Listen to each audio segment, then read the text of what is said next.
Good morning, everybody. Well, this is kind of a special show. Um, if you're anywhere in the world, you know about Hurricane Ian, and we're broadcasting from South Florida. We're on the East Coast where it wasn't much of a hurricane, but the West Coast, very close by, it was pretty terrible. And we certainly send out our concerns and hope that all you folks on the west coast of Florida, especially Fort Myers and Tampa and Sarasota and that area over there that was hit so hard, Naples. Unfortunately, maybe a lot of you can't listen. There's no power. There's a terrible situation over there. So this will be a show that we're going to devote toward things that we can do to help you with regards to automobiles, with regard to hurricanes. And Hurricane Ian apparently is going to go down in history as the most costly of all hurricanes in Florida. That's saying a lot because we've had some doozies in Florida. We're here to help you, and we'll be directing our help at those sorts of things that you'll be confronting, like not having a car, depending on where you live. Cars have been totaled, cars have been flooded, and here we are in a shortage with prices at historically high levels, and now, unfortunately, it looks like car prices may go up even further, at least in the short run, until this flood situation, hurricane situation, resolves itself, which could take quite a while. If you have to have a car, you are a target for those unscrupulous people out there that may try to take advantage of you, and that's what Earl on Cars is all about, helping you not being taken advantage of when you're buying or selling a car, for that matter, repairing or maintaining a car. And this is a very important show. If you have some friends in the area that were hit and maybe can't listen, and you are in an area where you can listen and pick up some tips, you might want to pass them along to your friends. Or you might want to tell them about Earl on Cars, which is our blog site. When they have the ability to get back online, they can check out some of our podcasts, and we talk about a lot of things that are preserved on YouTube, and I think some of the things we talk about today will be available to all those people who need it the worst, those that were affected by Hurricane Ian. I guess Ian's not through yet. They're still working its way, although at much reduced power, far further north on the east. So, very special show today at Earl on Cars. Rick Kearney is sitting to my right here in the studio in North Palm Beach, Florida, and he is a certified diagnostic master technician. One of the worst problems you can have with a car are water-related, flood-related, because when you get into that sort of thing, you're talking electrical and computer. And there's nothing more expensive or frustrating or difficult to diagnose than a water problem. And even if it's a current water problem, water problems tend to pop up weeks, months, maybe even years later, because water, as you know, can permeate just about every area in your house, in your car, and sometimes the immediate danger, damage isn't realized till much later. So listen carefully, take notes, and then if you have friends, as I said earlier, that are not able to listen to the show, they can access our archives at earloncars.com, podcast, hear the show repeated, and the tips are all available online. We also have Stu Stewart. He's my son, my general manager of the Toyota dealership in North Palm Beach, Florida. And he stays on top of what is happening today in the buying and selling market. And it's quite unusual today with the COVID issue, now added with the Ian hurricane issue. It's really going to be a real minefield. I use that comparison a lot. It's going to be even worse. So be extremely careful now when you venture forth into car dealerships.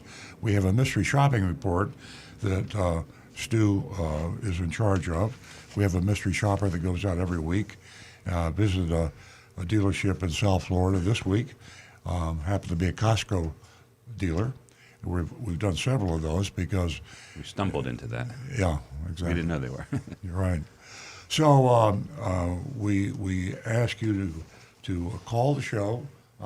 I can't find my numbers here. I've only been doing the show 20 years, so 877-960-9960. Thank you. Or you can text us, 772-497-6530. Thank you, John.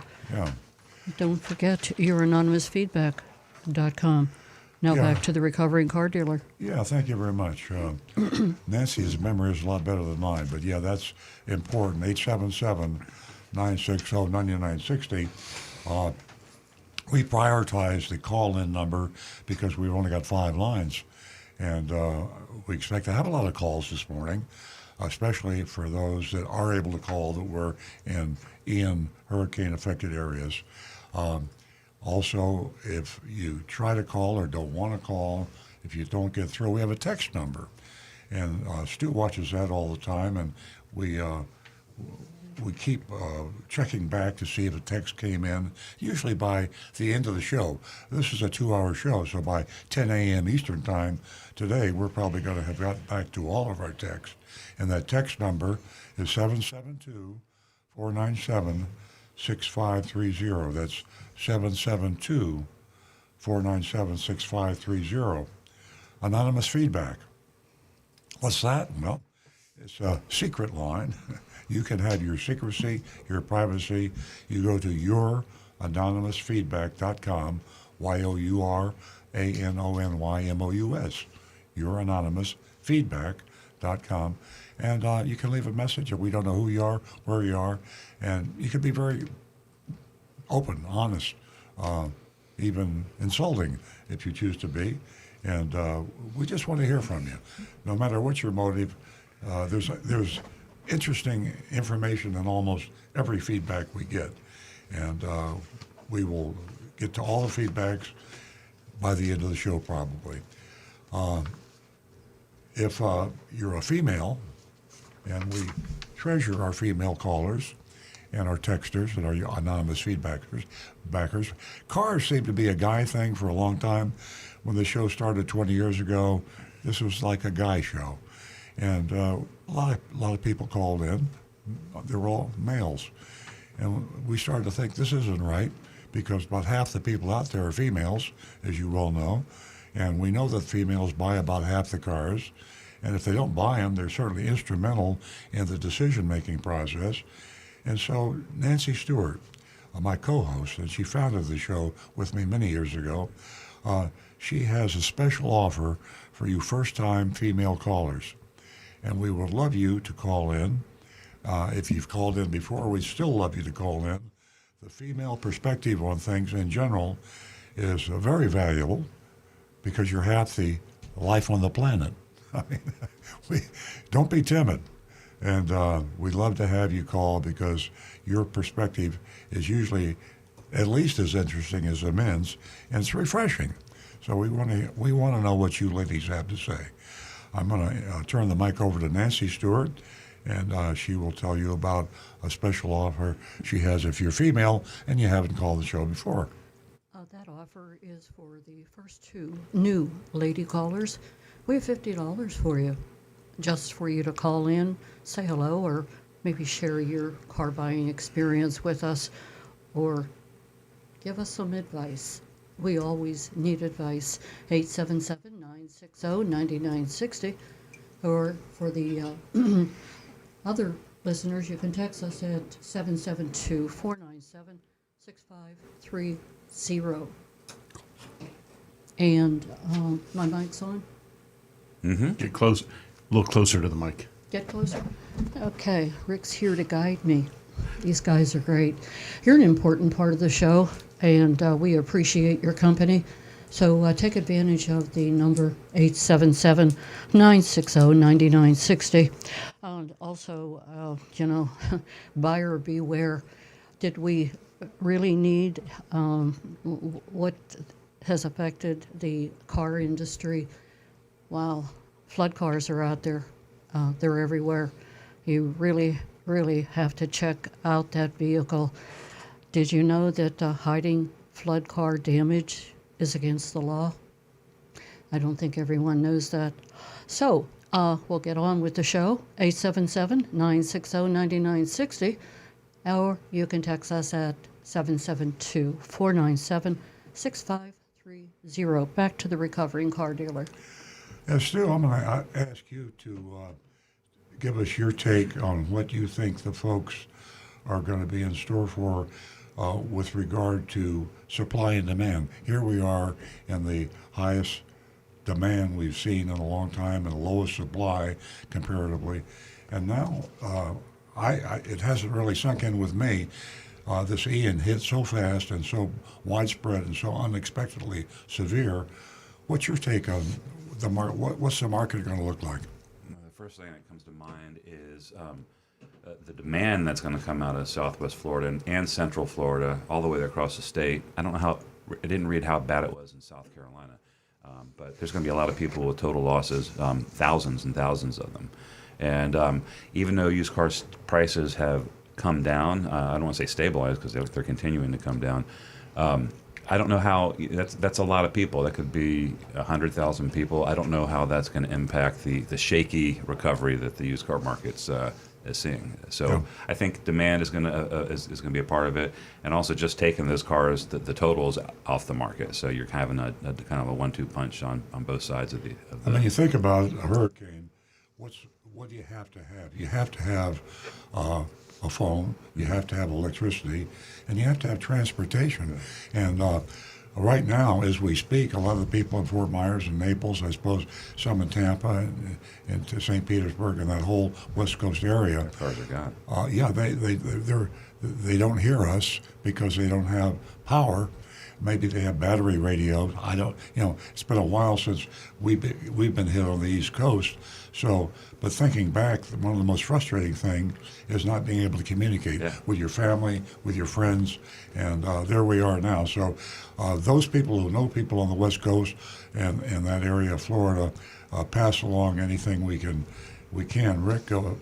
Well, one of the other issues that they run into is not just your own personal phone charging it, getting power for that, but the cell towers themselves, even though a lot of them have their own generators, sometimes if those generators fail, it shuts down those towers, and now you may have your phone working, but you've got no signal anyways. Yeah, so what we need to do is help them decide what to do with their car. And I think that I'm going to give those numbers out because we can talk all day on the show. The questions that we answer are things that are far more applicable because it's what's on your mind. So if you're thinking about the flood, if you're thinking about friends, family that may have that issue, give us a call at 877-960-9960. Nancy Stewart is monitoring the laptop in front of her. When the call comes in, if it's a telephone audio call, we stop what we're doing and we answer the phone. We will answer the phone when you call. 877-960-9960.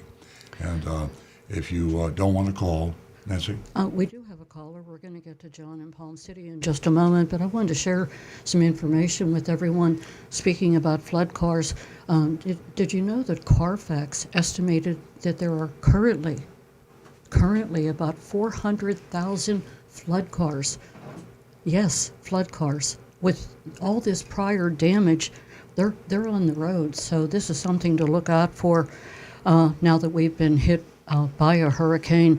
And this is up 6% from 2021. And the numbers are staggering. Okay, so if you have a question about flood cars or anything else, again, 877-960-9960. We're going to go to John in Palm City. Good morning, John. Good morning to everyone. This is just a brief call to thank Earl and Nancy for pointing out on leased cars that are returned all the junk fees are involved. It seems like these South Florida new car dealers, they feel they have a license to steal.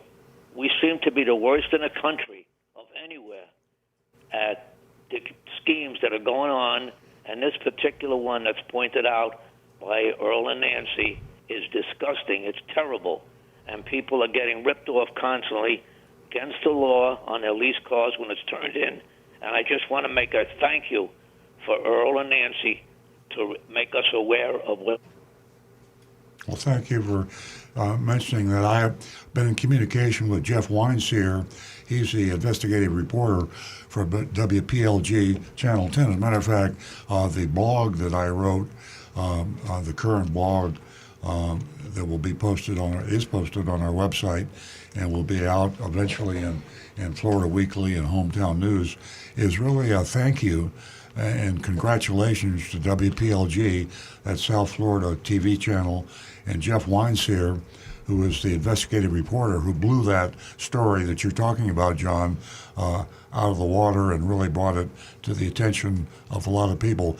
When I talked to Jeff Weinseer earlier this week, he said that there's 3 more lawsuits that have taken place. So this whole thing about not allowing leasing customers to exercise their option to buy their off-lease car at the price on the contract in violation of the Leasing Consumer Act of 1976, that is being right out there, being investigated, being prosecuted, and being exposed. And you can look at the blog, our current blog, I believe, online. Isn't that right, Stu? Where, what did I title that? The Devil or the devil you don't know? Right, the devil you know versus the dealer versus the manufacturer. Yeah, exactly. In this case here, and there was also actually another. I did 2 blogs last week, and the other blog was directly thank you to WPLG and Jeff Weinseer, and those will be posted online too. So if you have an off-lease car, be sure to check that. John, thanks very much for the call and the compliment. Yeah, we definitely appreciate it, John. Have a great weekend. I do have to mention our hearts and our prayers go out to everyone who was affected by Hurricane Ian. And God bless everyone in Southwest Florida.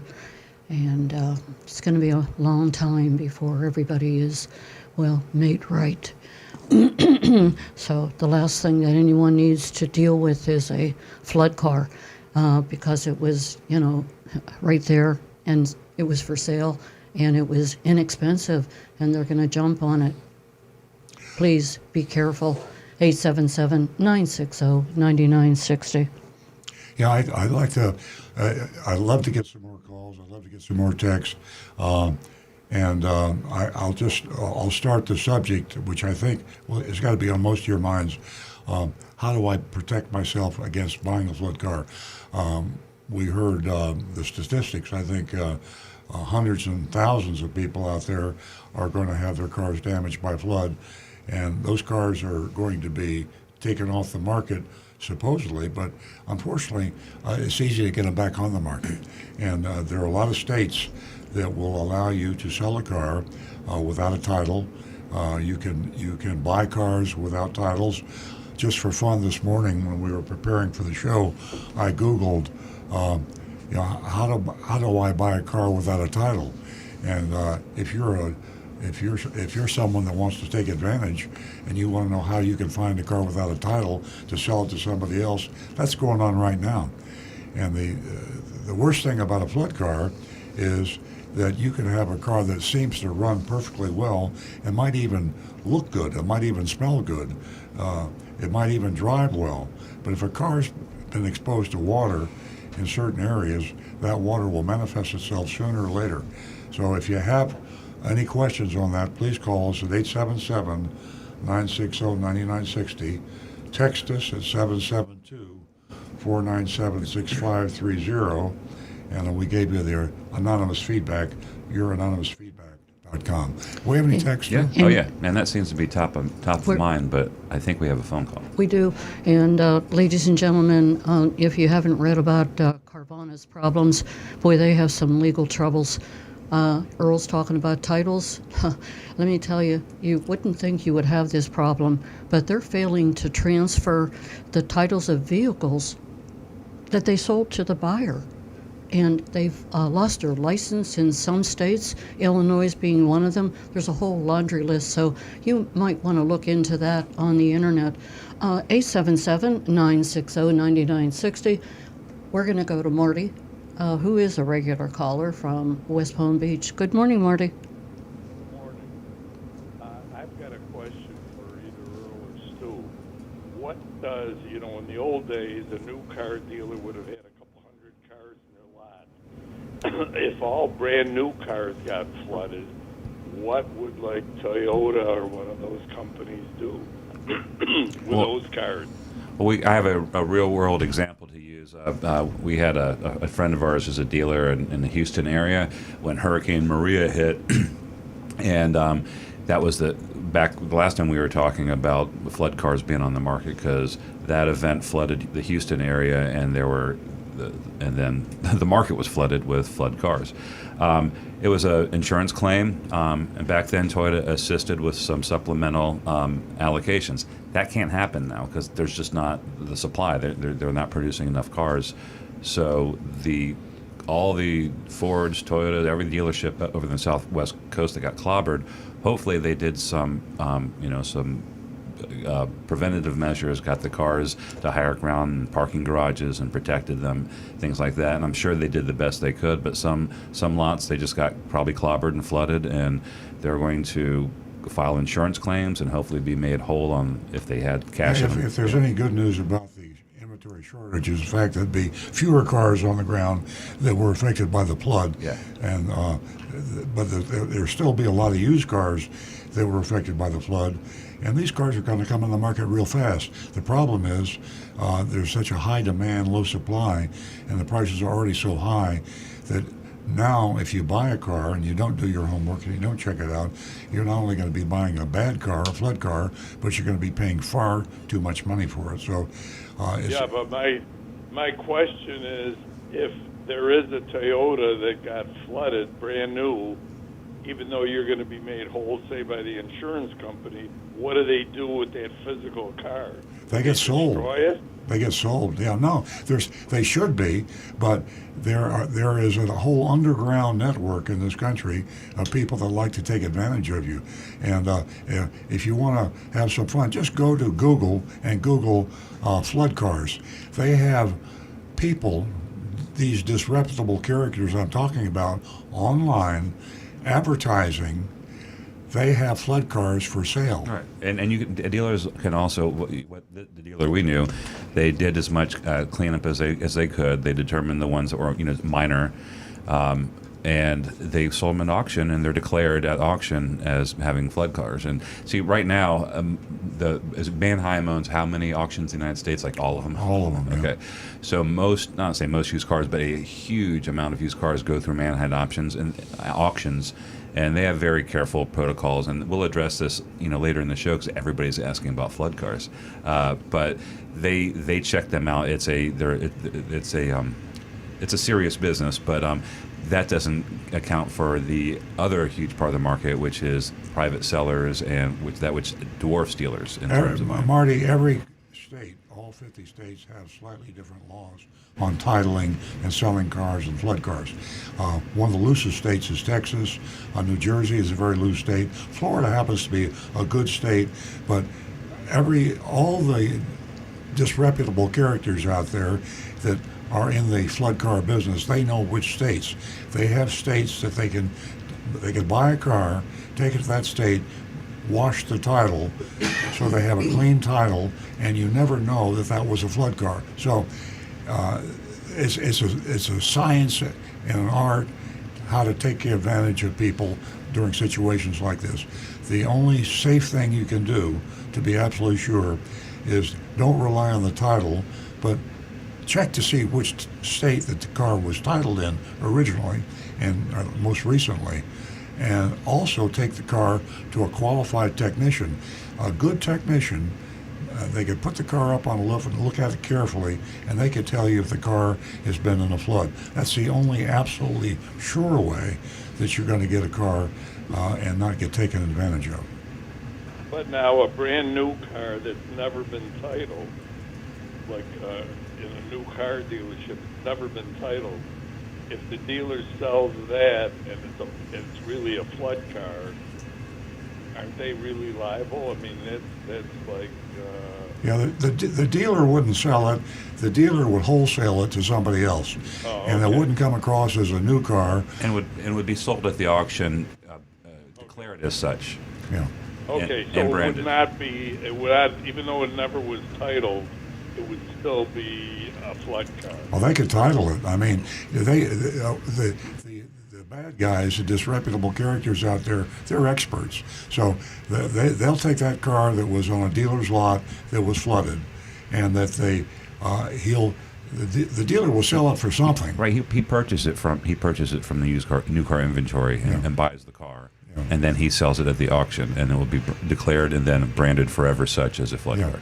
So he sells it for something. Then who gets hold of that car? That's when the artificial things happen. They go over the car carefully to try to remove all signs of the flood. They find a state where they can title it clean, as if it had not been in a flood, and that's when you have to watch out. So the paper trail and the VIN number and the rest of it that might be something that could save you. And I said that there is a way to check the VIN. And that's something you should always do when you buy a new or used car.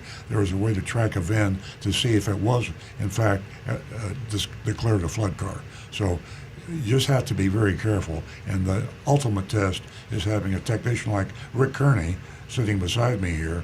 You give Rick a car and say, assure me this car has not been in a flood. He can say, yes, this car has not been in a flood. And now you're safe. Okay.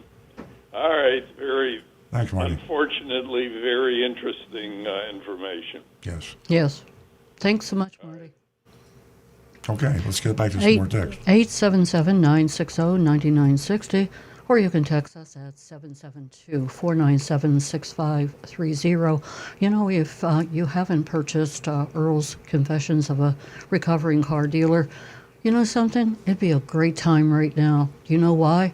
Not only is there so much information in that book, and it is definitely a guide that you can't do without, but all the purchase of the book goes straight to Big Dog Ranch, and you know, Strong. every pet in Southwest Florida, well, they're not in a good situation, and I don't know whether you noticed or not, but Big Dog Ranch right now, they're on their way to Southwest Florida, and they're bringing back the dogs that have been just left stranded. You can buy this on So- Amazon, Amazon.com. That's correct. Go ahead, Earl. Confessions of a Recovering Car Dealer. Okay. You heard it from Earl Stewart. We are going to go to Sarah, who's calling us from Boynton Beach. Good morning, Sarah. Good morning, Nancy and everyone. I'm calling to tell you all I'm grateful for your show, your professionalism, and I gained so much by it. I'm just calling to say thank you very much. You're so I welcome. learn from you every week. Oh, thank you. That is my call. Oh, that's amazing. I wish you all I wish you all a great weekend. Oh, thank you so I much. love your show. I just love this show. I'm glad you're getting something from it. Bunch And of smiles I in here am. right now. yeah, it's just That's great. fantastic to hear from you.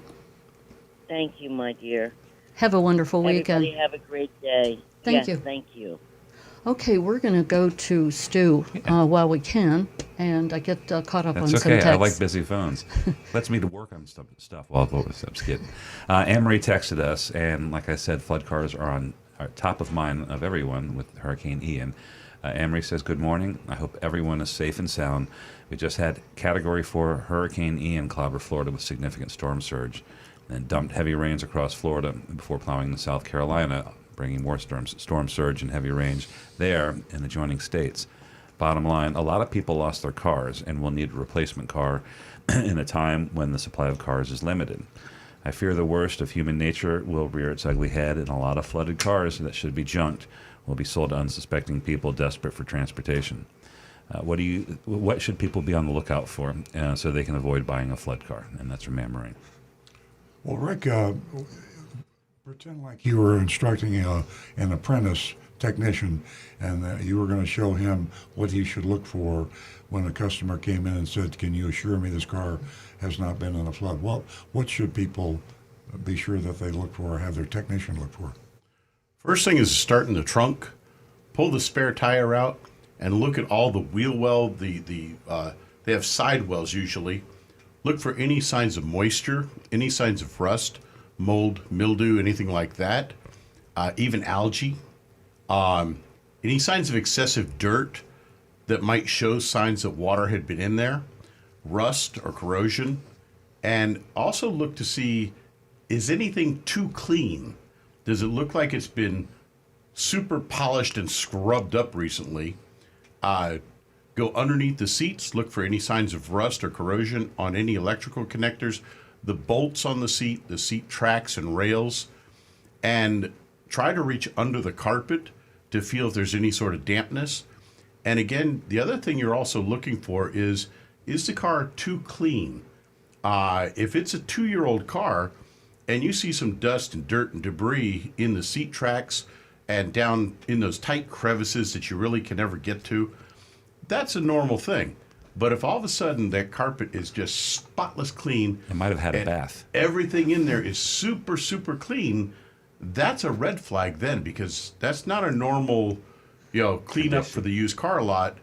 They do a good job cleaning them, but they don't get all the little nooks and crannies way down in deep. If you see it's been just totally like brand new looking car. Like if after something's disassembled, you take something out, and normally there's crud that gathers in there. Yeah. And you will find you can find some of these cars, they do such a good job cleaning it up after the flood that it's too good to be true is the thing. Mm-hmm. That's a red flag to make you dig further and look for other signs. Shine a flashlight up under the dash, look for any signs of anything that just looks out of the ordinary. And again, it's either going to have signs of mold or mildew or corrosion, or like marks in any dirt that might remain, or again, it might be just flat out too clean to be good. If I were going to take my car with a flood car, and I take it to my dealer and say, somebody wants to sell me this car, I'll pay you to check it out for me. How long and how much should a dealer charge me to give me a thorough check on a flood car? We normally do about 1 hour for a used car inspection. But if you suspect that it may have been a flood car, expect to go double that. Expect them to take a couple hours, because especially if you tell the technician, look, I think this might have been a flood car, I want you to really look hard at it. Expect about 2 hours labor. Put that into dollars for me. $250 to $300. Yeah. So for $250 to $300, you can get a guarantee that the car is safe to buy, and that might be the best $250 you ever spent. And that's a good segue to another text we have here from Bob, unless we have a phone call. We do. We do. But, Yes, Bob. thank you. Rick, I have a question for you about flood cars because of my experience in purchasing one. I had the car for about a month. This was many, many years ago. And it wasn't till a month that I started noticing the mold, the mildew, musty odor. Yep. and the odor became more significant. My question to you, quickly, because we have a call, how long does it take for the customer to recognize they bought a flood car? It might even be a month or 2 months. Is that right? Well, there you go, folks. Right here from Rick. Okay, 877-960-9960. Or you can text us at 772-497-6530. We're going to go to Kevin from Buffalo, New York. Good morning, Kevin. Good morning, your team. And again, even though we're 1,300 miles away from Florida, we're all concerned about what's going on in Southeast Florida. Thank you, Nancy, for bringing up Earl's book. And that was about my question today. Earl, you wrote the book a few years ago when the sales of cars were a little different than what they're doing today, like they have holdbacks and floor plan assistance. How pertinent? I know you're writing another book now. How pertinent is your book, Confessions of a Car Salesman, are still related to buying a car in this time, this year? Well, actually, fortunately or unfortunately, it took me a long time to write this second book. We've it's pretty much completed it, and right now we're doing editing, and it does take into consideration the COVID issue and the last 3 years, because I started writing it probably been a year and a half ago. So it's the full title of this is The Redemption of a Recovering Car Dealer. It'll be out before the end of the year, and it's more directly. It's not. It actually answers more current problems. It's amazing. I look back when I wrote Confessions, and that was close to 10 years ago, and now things have really changed quite a bit. So the new book does take into consideration a lot of the new shenanigans, as we call them, that are taking place, especially during the COVID era. Okay, because I'm sure it's very critical now for people to be well informed by buying a book or a car. So I was just wondering how your book still relates to buying a car today. Yeah, I'm glad you called me, because I've got it, and I need to start proofreading it, and I need to arrange with a publisher, and so that was the main reason that got him going on the book was recognizing that the world had completely changed. Yeah. But this one's going to be better. This one's has a more of a biographical tilt to it. It's more, you're going to learn more about Earl personally, and in addition to like the good advice that he gave you in the last book. Two completely different books. Yeah, for sure. Well, thank you for donating. My wife and I just adopted a dog from rescue too, so thank you. Awesome. Thank you very much, Kevin, and thank your wife. Give us a call again. Yes. I will. Thank you. Okay, we're going to go back to Stu. Oh, hi, everybody. Okay, we had a text here, and I want to read it from Bob. And he said, good morning. When car dealers go to auctions, what procedures do they use to make sure the vehicle they're buying has not been in a flood? And kind of talked about it earlier. When you're buying at an auction, and 99% of the time that means you're going to be at a Manheim auction, they're inspected. Vehicles have to be declared with any kind of issues. So if you buy a car from the auction and there is a flood issue from auction and that wasn't declared, they'll take it back. And the second part of your question was, does your dealership inspect every auction purchase for water damage? Yes, and that would be Rick and his team, and that's the guys over there doing that. But they also have auctions where you can buy flood cars. Yes. So there's a thriving wholesale. But those business. titles are branded as such. Yeah. Yeah, there's a whole underground. If you want to have some fun, just Google flood cars, and you will see the bad guys that are touting all the cars they have to the other bad guys to be able to buy from them, and they have middlemen, wholesale. There's a whole industry in flood cars. So. Now, one thing with Carfax and AutoCheck vehicle history reports, we've talked about how they're sometimes not always accurate, but that's because an accident report might not have been filed or an insurance claim. Generally, when titles are branded on by the state, those are accurately reported to the vehicle history, because that's really easy to get. They don't have to search for that; they just go to the state. So when the cars go through the auctions declared as flood cars, those titles are branded, and if someone's buying them, a Carfax or an AutoCheck report will reveal that. So we can't forget that this is an international show.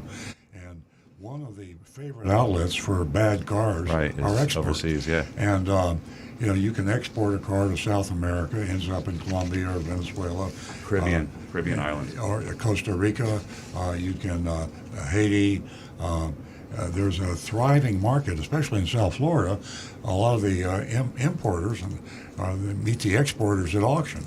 And they buy cars that would be illegal to sell in the United States, and they export them.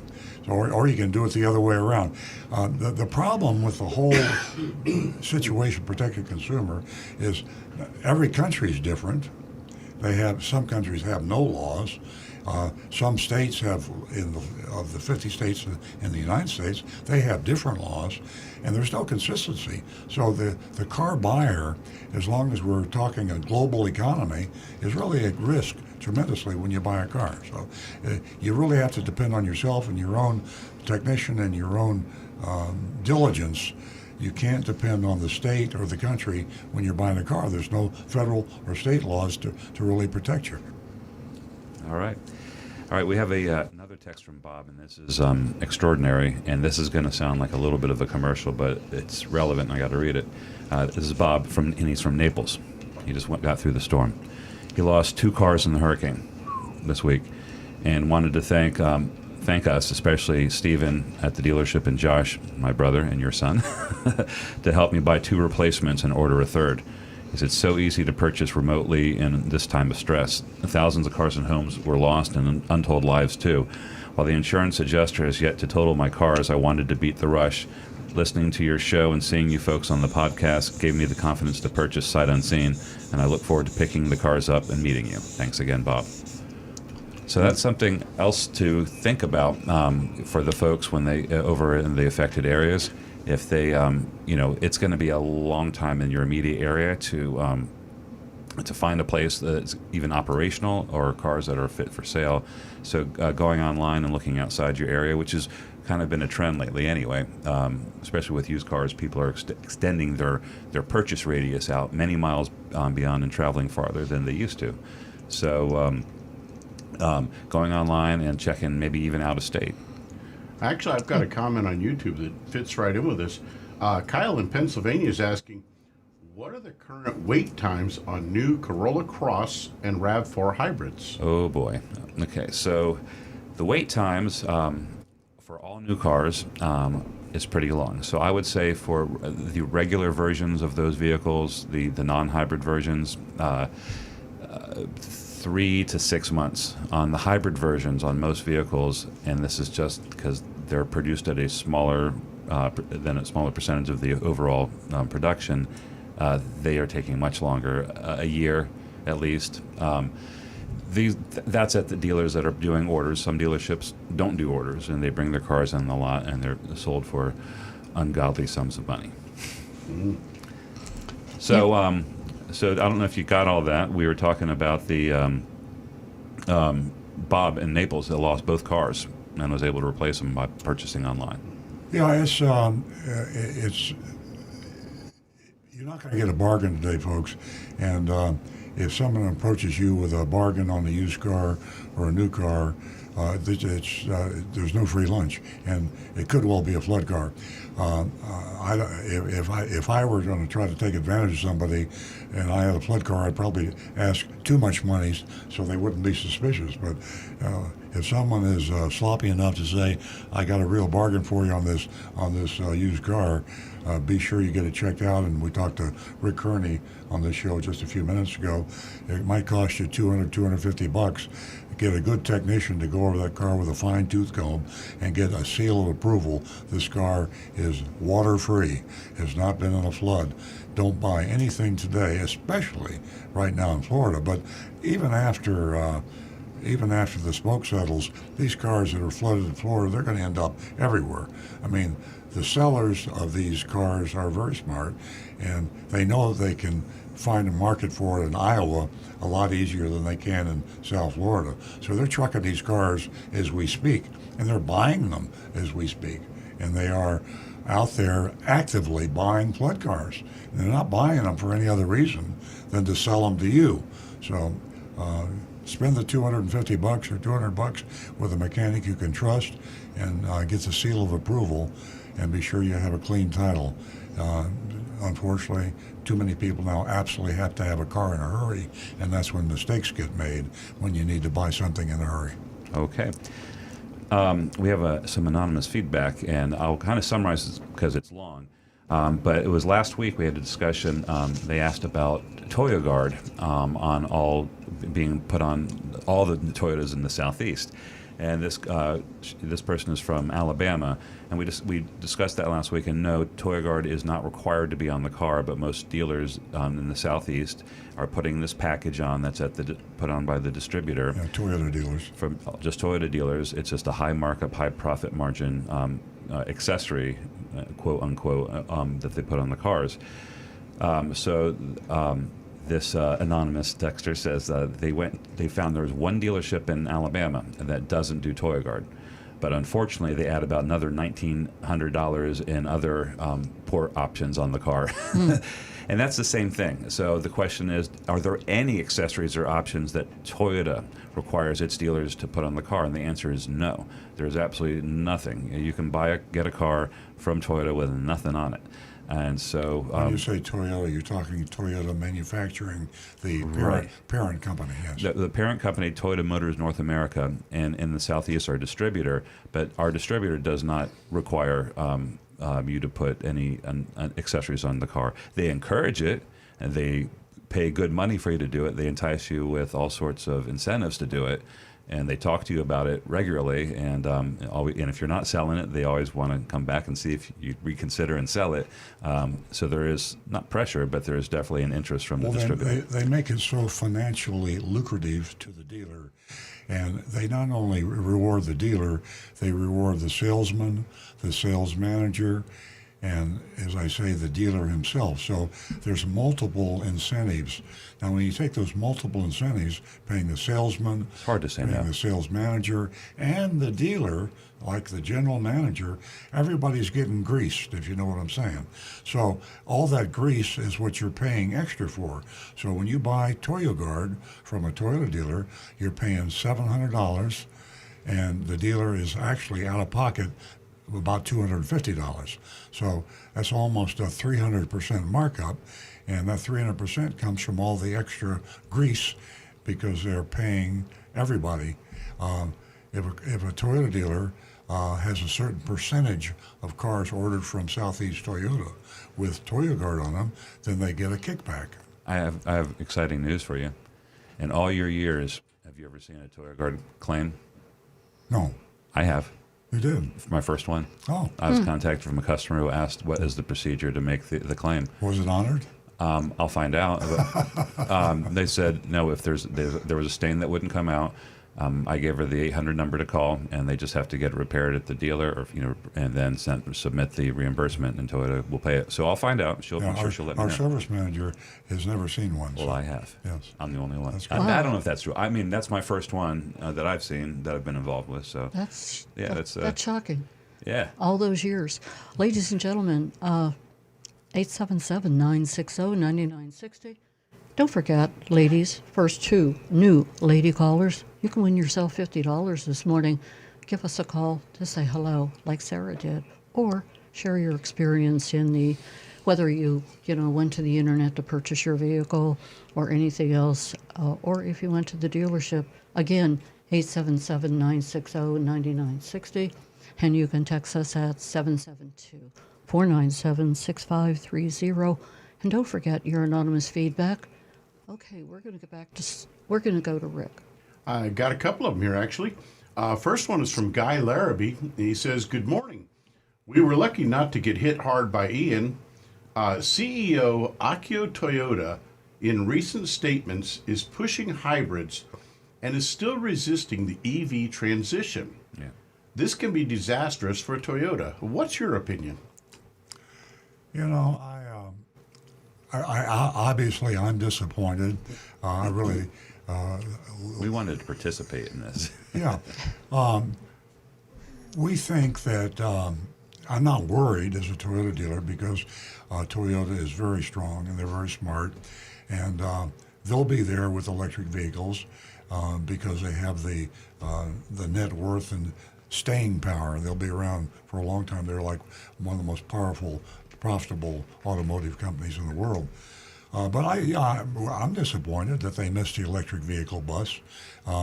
especially when they invented hybrids. I mean, the Prius really changed the world and became a hybrid world. You'd think with that foresight they would have seen the EV, but they didn't, and they got hung up on the hydrogen fuel cell. So that just says nobody's perfect. And Akio Toyota, He's a race car driver, so maybe that's why he likes driving those Formula Ones. That's a good reason. But maybe he should drive a Tesla, and he'll see how fast that feels, and maybe he'll get excited. Yeah. Wakudoki, that's excitement for Toyota. Wakudoki. Show what real excitement feels race like. cars is really, I mean, I get a lot of argument on this, but racing cars is just going to be a thing of the past. I mean, it's fun now, and all you NASCAR fans out there will hate me for saying this, but an electric vehicle is just going to ruin the whole sport because there's nothing more than there's a faster than an electric vehicle. And Okay, so what's wrong with racing electric cars? that'd be too fast. Come on. Well, There's no track. You can't have a Daytona 500 with a car that'll go It'll be 400 like- miles an hour. like well, the wall of death. They had to put restrictor plates on the NASCARs It's to like- slow them down. They'll just put a restrictor on the electric cars to slow them down and run it that way. Yeah, but they don't make noise. All right. All right, I have They a. don't smell wants it bad. all. That's all part of the NASCAR thing. True. He wants it Hey, all. could you imagine us watching a silent race? Yeah, right. Everybody's talking. Shh, I can't hear the race. I mean, noise is part of the race, right? Right. The smoke, the noise, the The whole rumble thing. in your gut. Yeah. All right, I have some anonymous feedback I'd like to read. I read that it will take 5 new refineries in California to provide fuel for all of the new gas automobiles in 1900. Bummer is that it takes a long time to build them.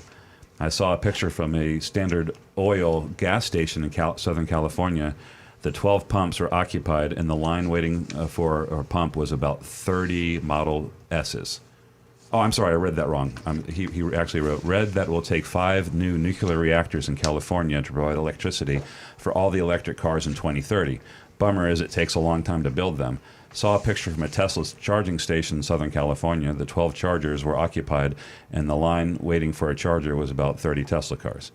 Sorry about that. I was just making a point. The texter actually said that it's not going to work out. So this decision by California to go to all electric, stop selling gas cars in 2030, is a colossal mistake. Well, that's what they said before when they came with the new emission standards in California. Yeah. They said you can't do it. Here's what I think: all the naysayers and the people that are coming up with these formats like Right. 8 nuclear reactors. Only 5. They're not looking at the speed of science. And, if you go back to the middle of the... Or the speed of the South Korean company that builds nuclear reactors in 39 months. Yeah. I mean, I look at it from I'm a scientific nut, and I look at what's happening now with the sum total of human knowledge. It used to double every 40 years. Now it doubles every 12 hours. If that doesn't knock your socks off and spin you around and make you crazy, nothing will. But we are with our quantum computing and our cloud computing, Artificial intelligence, and all that other stuff. Human beings are falling way behind on the generation of knowledge. So technology is almost a joke now because there's nothing that you can think in your I started to We say haven't stupid. imagined it. Stupid. We're stupid. Yeah. We as human beings are stupid compared to what artificial intelligence will be. And artificial intelligence will solve virtually any problem that you can imagine. Yeah. And it will happen. We're going to be. And it's also a very common thing throughout human history. It's when new industries and economies are birthed, magical things happen. There is a need for this electricity. They're not going to just let the entire automobile or the entire global industries crash. New services will arise, businesses will arise, new sciences and technologies, like Earl said. So that's what happens when a new economy and a new industry is. Yeah, we Absolutely. talked, I just read the other day, this is totally off the subject, but it shows you a little bit about science. One of the greatest horror stories and science fiction stories has always been an asteroid destroying the Earth. We Right. say NASA just crashed a spacecraft onto an asteroid. Right. And it changed the course of the asteroid. Yeah. So It did. They accomplished what they set out to do. So there you go. Yeah. The future's here, folks. What do you think? Give Okay. us a call toll free at 877 960 9960. Text us also at 772 497 6530. I've got one other here from Donovan. He says, I'm seeing dealers holding cars for a lot longer today. Prices are falling some. Do you think we're going into a new/used car recession in the end of the year or beginning of 2023? I don't think so. I think if you look at it historically, used car prices today are still quite a bit higher than they were 1 year ago. In the past couple of months, used car prices have come down like 6%. I don't see a trend yet. Now, there might be a trend. If unfortunately, if this happens and prices do start to go down too much, the bad news will be we're in a bad recession. And there's a lot of people talking now, a lot of smart people out there talking about recession. And if there is a recession, then all these fat cat car dealers out there are going to have to start working again for a living. And it's I don't want to see it. I'd rather have a problem with price gouging than seeing a recession with people out of work and not being able to buy, the Anything. basics. Yeah. All right, we have we have a call. We're good. All right, good. This is for Rick, anonymous feedback. Good morning, everyone. This question is for Rick. I have a friend who doesn't want to replace doesn't want to replace a bad wheel bearing. I know other things can be damaged. I just don't know what those other things are. What other things might be damaged if a bad wheel bearing is not replaced? Thanks for your help. Your life? The wheel bearing on a car. How much does that cost? Yeah. Good question there. The wheel bearing, basically, when they start to wear, they build heat because the wheel is supposed to spin nice and smooth, and those bearings are supposed to be greased in so that they can turn freely and smoothly. When they start to wear and the grease breaks down, it starts building heat and friction. It starts making a growling noise, and one of the easiest ways that we use to tell this. Can you make that noise? Because I can't imagine when you say growling. As you're going down the road. Okay. And the way that you can actually kind of test this a little bit, find an open road with a parking lot, nobody around, get to about 20, 30 miles an hour, and then actually weave the car from side to side. And when the weight of the car shifts to the side with the bad bearing, the noise will get louder. When the weight goes to the other side and takes the weight off the bearing, the noise will go a little bit less. And once that occurs, that'll help you identify where the bad bearing is. The problem is, as those bearings get worse and worse, they can suddenly seize up and explode apart. Wow. And especially, say you're on the highway traveling 50, 60, 70. Where is the wheel bearing? It's like up in the wheel? It's right where the wheel, the hub, where the wheel bolts Attaches to the axle. car. Okay. So you're talking suddenly the loss of the entire wheel might fly right off the car. Okay. And suddenly you're out of control and crashing a car with innocent people being hurt. Wheel bearings are nothing to mess around with, folks. If it's starting to make noise, you need to get it addressed very quickly because they can go a week or a month, but they're not going to make it very much longer once they're making noise. Very good. So you tell your friend that you have to replace that wheel bearing, and because it's not just other parts of your car, you could actually get in a serious accident and die. Mandatory. So Absolutely. do it. Yes. Yeah. Big safety issue. Video. They saw a video. Here's another anonymous feedback. They saw a video on YouTube, and Rick's going to like this, where a man went to get an oil change and was told he also needed to get the cabin filter replaced for only $154.62, which he declined. Instead, he went and purchased a new filter for $15. The video shows him replacing it himself, and it took less than 20 seconds. What do you think about that? Should people be doing that? Some cars, you can actually change them very easily. Just get a good filter, though. Yep. Don't get a crappy filter. Some cars are a little harder to replace. My preference, though, is I would buy a little more expensive filter. Yeah. I would look for one that has activated charcoal in the filter, especially because both my wife and I have allergies. And this is actually filtering the air that is going through your air conditioning system and being blown right into your face. So an activated charcoal filter will help get those particles and the allergens out of the air. How much does something like that cost? They can run up to about $35, $40 retail. That's a lot better than $154.62. Absolutely. And the labor for it really is not that much. At our shop, the labor, we would run, I think, about $35, $40 for the technician to put it in. Some of them are kind of tough to get to because they're behind the glove box. Right. Others just have a simple little panel that you remove. And then other cars like the new Toyota Supra, I Don't try can't do there. them. I have to get one of the young kids that can bend One of the small like kids. like Gumby to get up under the dash to get to One them. of the guys are like under 5'6", and Yeah, a little skinny kid, and I just say, hey, I'll give you $10. Go in there and replace that filter for me. that's great. So let's see. Do we have any more feedback here? I don't think so. I think we're caught up. Okay, I'm going to share something with the folks. Back to flood cars. You know, here's something that we haven't mentioned on the show. This is from Consumer Report.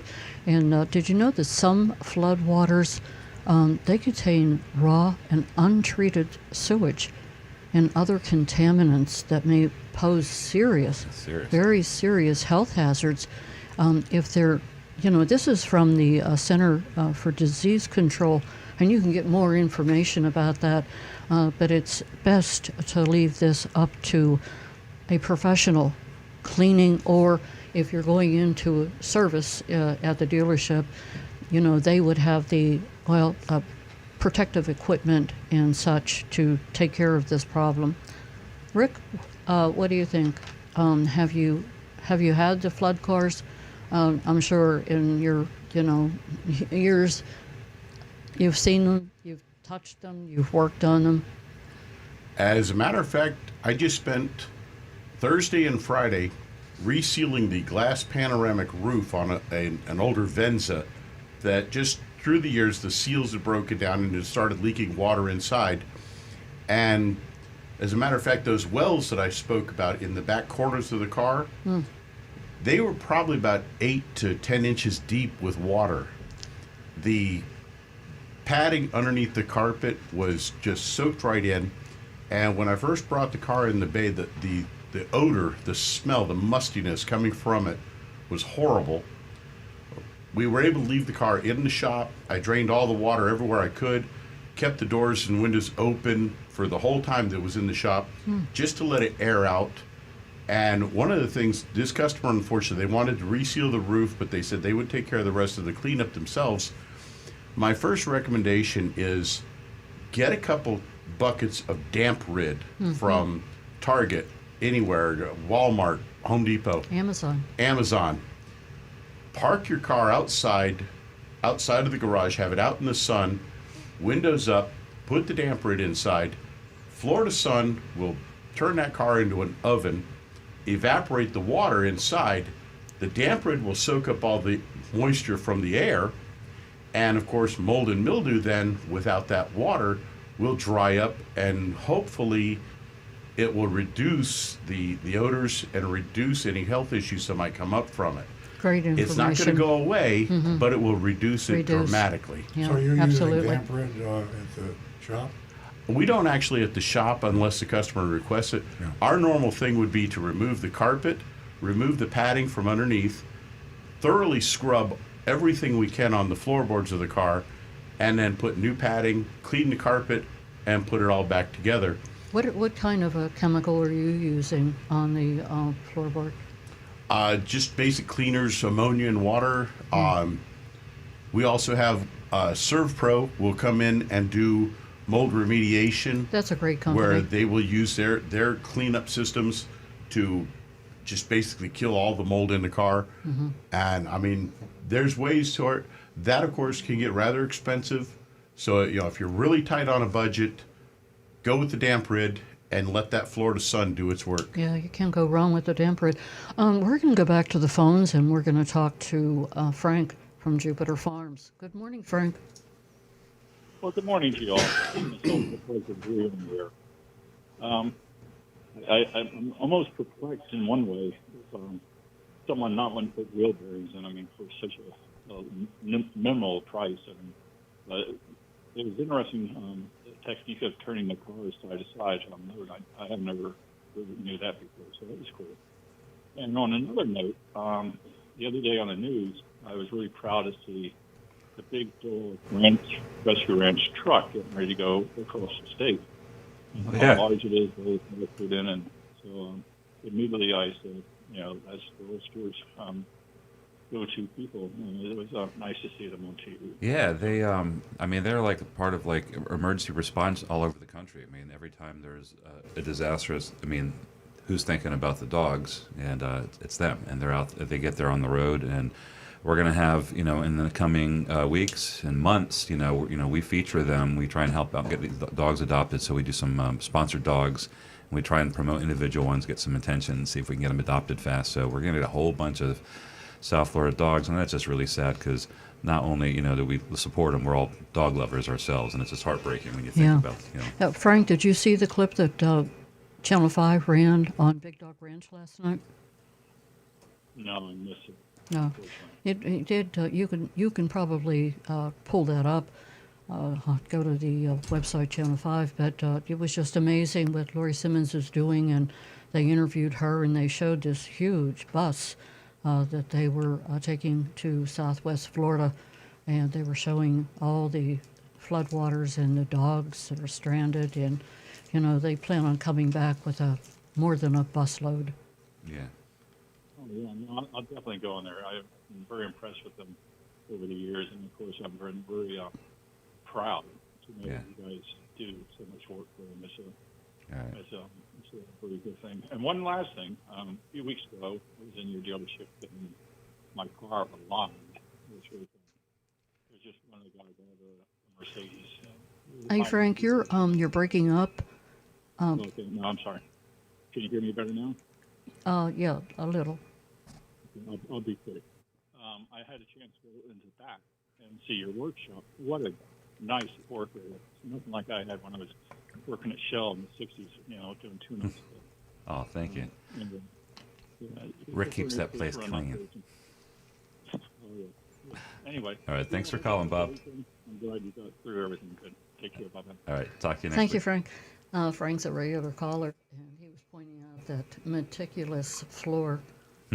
Back there were words. You could eat off those floors. I'm a big clumsy guy. I do not have a messy floor because I slip and slide too easy. So it's Right. I keep my bay clean. He's got to do it. Yeah. We have a text from Patrick who sent something pretty astonishing here. It's a news story. This was in the Panhandle in Florida just a week ago. A Navy officer, 23-year-old Navy officer, was found dead at the wheel with neck wounds, and it was his airbag that had exploded. And his family is claiming that it was a Ford vehicle, and they're claiming that they never received any recall notices, and Ford is on the other side saying, we have sent recall notices for the last how many years, and this is a brutal example of the fact that only 25% of people get any recall repaired, and this is the at the extreme but very possible end. When those recalls, these Takata recalls were put out, don't you remember? They said these vehicles, the only time they should be driven is to the dealership to get them repaired, and this is a very sad story, but this just happened. That's been a problem for a long time, hasn't it, Stu? Yeah. Where you get a recall and they just ignore it. They ignore it. I read in New York State they still require, and I imagine other states too, still require vehicle inspections. So recall notices are handed to the vehicle owner when they come in for the inspection. Yeah. We don't have inspections in Florida anymore. We used to have them. Yes. Back when I started, we used to. They were a good thing. Pain in the butt, but yeah. One of the things we do at our shop, and I hope other shops are doing this as well, and I guarantee most dealerships of every make do this. Every single car that comes in for service, we run the VIN number to check for recalls. Every used car that we bring in for an inspection before it goes on the used car lot is checked for recalls. Every mechanic shop, dealership or aftermarket, has the ability to run a VIN number through the nhtsa.gov website to find out about open recalls. And if you're a mechanic or you work at any automotive repair facility and you are not doing this, you are doing a disservice to your customers. Complicit. Could be complicit. I think that Great just the knowledge of information. how serious it You're is. putting people's lives Right. at risk for no reason Yeah. when it takes less than 5 minutes to run a VIN, find out about a recall, and say, hey, Mr. Jones, did you know your car has an open recall? You should get to your dealership and get this done. Yeah, a lot of great information here, folks. Give us a call toll free at 877-960-9960.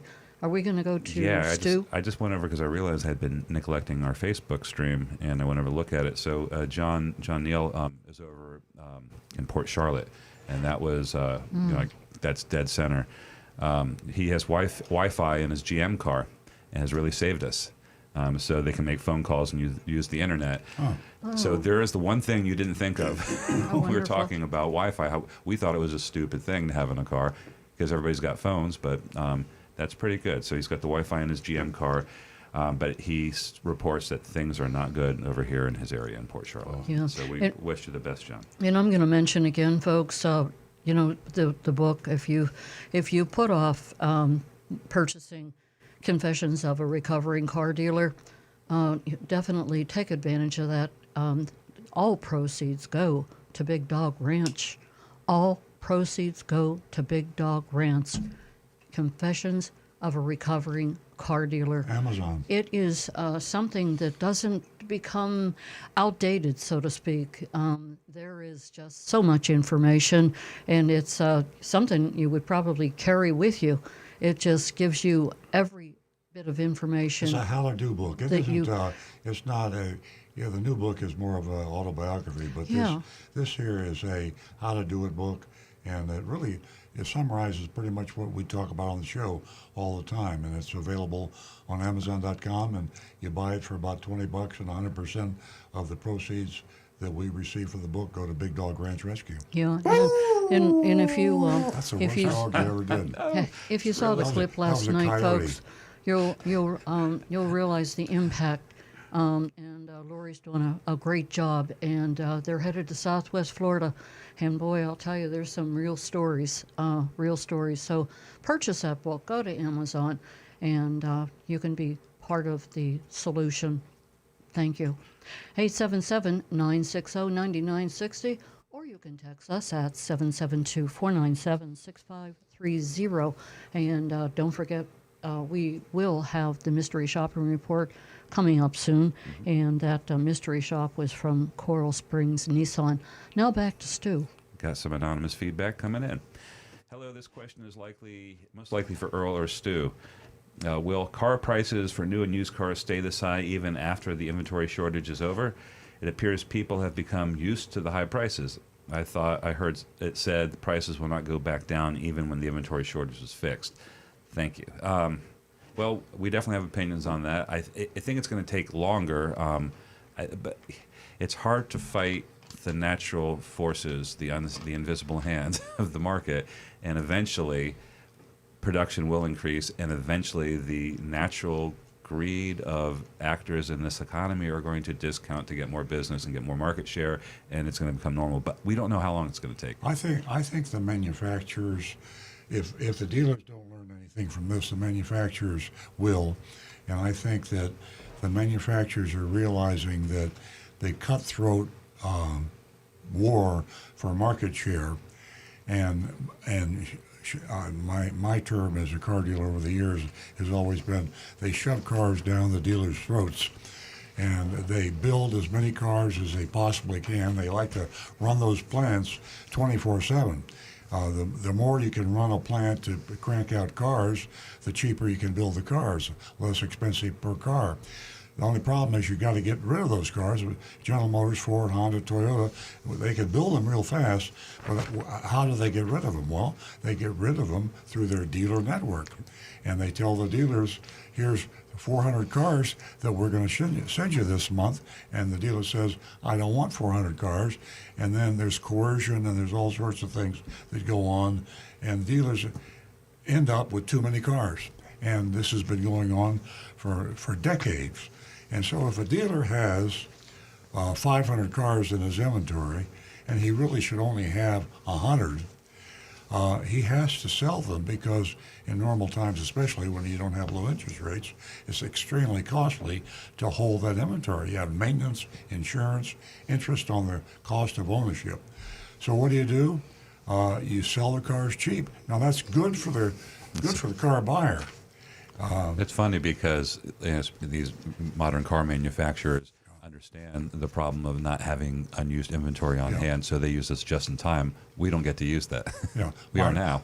my recent blog about is the devil you know or the devil you don't know. The sum total of the meaning of this blog I wrote is that we might be too quick to try to get rid of the dealers. I don't know. Something's going to change though, and going back to the original question here, I don't think we're going to see the wild, wild west when things settle down, when the whole COVID thing is over and the microchip thing is over and all the flood, when we get back to if we ever do to normal. Because of the manufacturers. Because it'll be because of the manufacturers. I think the manufacturers are going to have a more controlled. I agree. If they do that, then that's going to happen. And prices will be higher than they were. And they're still going to be pretty high, and you're still going to be able to try to negotiate the price down, but they won't be as high as they are today by far. All right, very good. Let's see. Let me jump back over here. Anne-Marie came back with another text. Anne-Marie says, before COVID, there was a very smart lady from the Florida's West Coast who called in every week. I believe her name was Tina. That's right, Tina from Bonita Springs. Yep. Bonita Springs was right down there. I really miss her fascinating calls. I seem to remember that her schedule changed due to the pandemic, so she wouldn't be calling in anymore. Have you had any word from her? I hope she did okay with the storm. We do too. We haven't heard anything from Tina since her work schedule changed, and she hasn't called in the show. I actually just had to map Bonita Springs just to get an idea where it is, but it's it's right there, just south of Fort Myers Beach. So it got hit pretty hard. So we're praying for Tina. Absolutely. Do we have Tina's last name? I don't know. You guys might have, because I didn't know if you had any other, off-air discussions with her. I had contact information, and I got in touch with her, and it was quite some time ago. Okay. And confirming what you just said, her schedule had changed. Yeah. Well, I hope she's doing That she's okay. doing fine. Yeah. Bob sent us a text. Let us know that there are now races with F1 type all-electric cars. And he sent me a link to a news story. NASCAR Electric Racing Series leaked document. So it looks like that's happening as we speak. Sorry for all the AV haters out there. But the world's changing. It'll be a new audience. I can tell you that. I mean, that's yeah, they'll have charcuterie boards and crudité. Anyway. It'll be like polo. Exactly. They'll just be sipping things very quiet and little sandwiches. Yeah.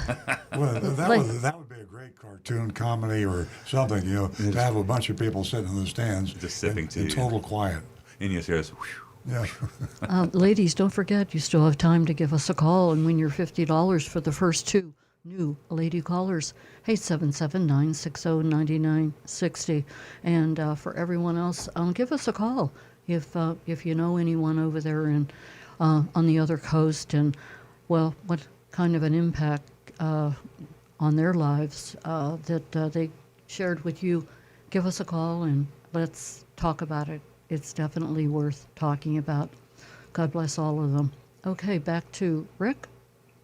We're caught up. You're all right at the caught moment. up? Yep. Okay. How about Stu?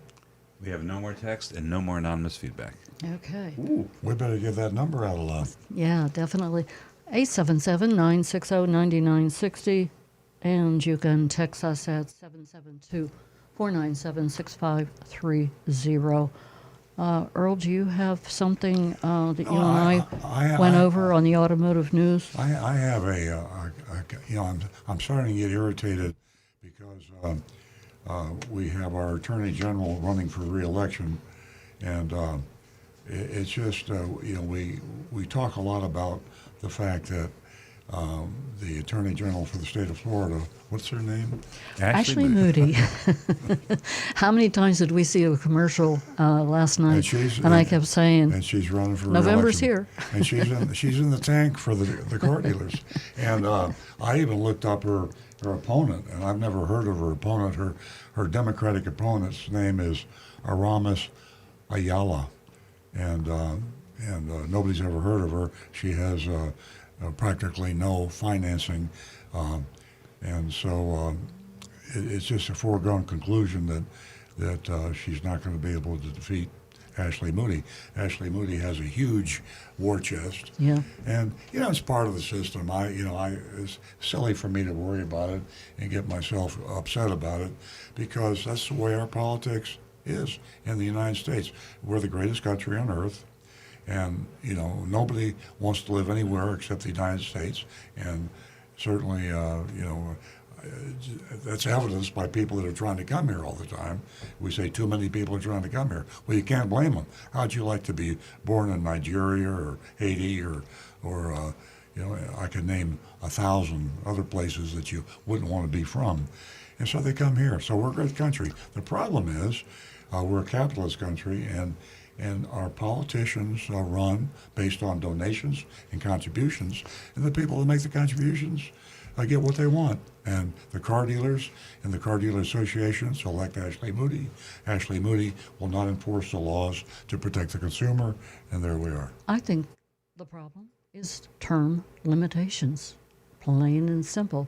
Well, you get them in, get them out. Well, that's good. I'll vote for that. But the problem is the person that goes in is going to be the one that gets the most money to spend the most on the campaign. That's our system, folks. Well, she's spending a lot of money right now. That's our system, and that's the way it is. Love it or leave it. I prefer to stay here. I'm not going. Oh, absolutely. Yeah. And everyone knows that we've been in contact or on our own end here with the governor. With the Attorney General, we haven't heard from anyone, so you can understand us being annoyed, but we're not giving up. The reason I'm so high on WPLG Channel 10 and Jeff Weinseer, the investigative reporter, is they are true journalists in the true sense of the word. Journalism is supposed to be an honorable profession, and to some extent it still is, but to some extent it's not. And the way it's not is because media relies on advertising. And television channels, especially radio stations, newspapers, they have to have advertisers. Who advertises more than anybody? Car dealers. Maybe lawyers.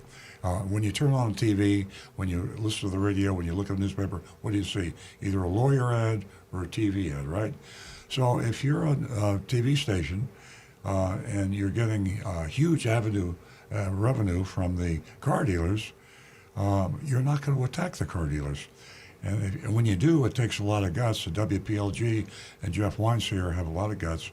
They've gone after car dealers in South Florida, and there's a class action suit right now against car dealers for taking advantage of people when they try to buy their off-lease cars.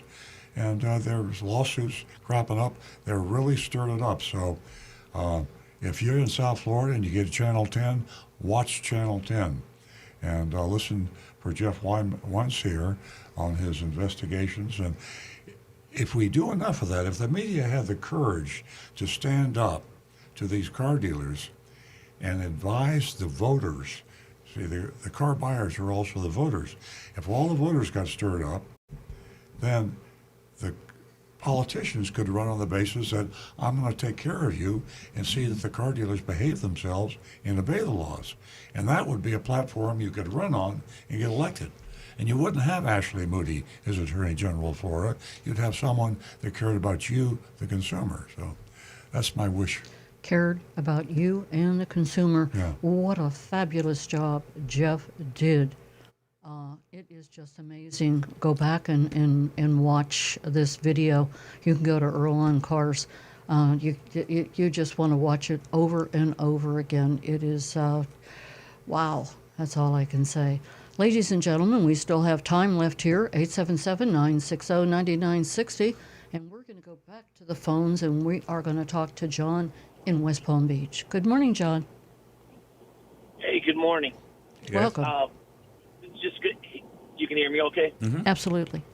All right, very good. All right. You mentioned about that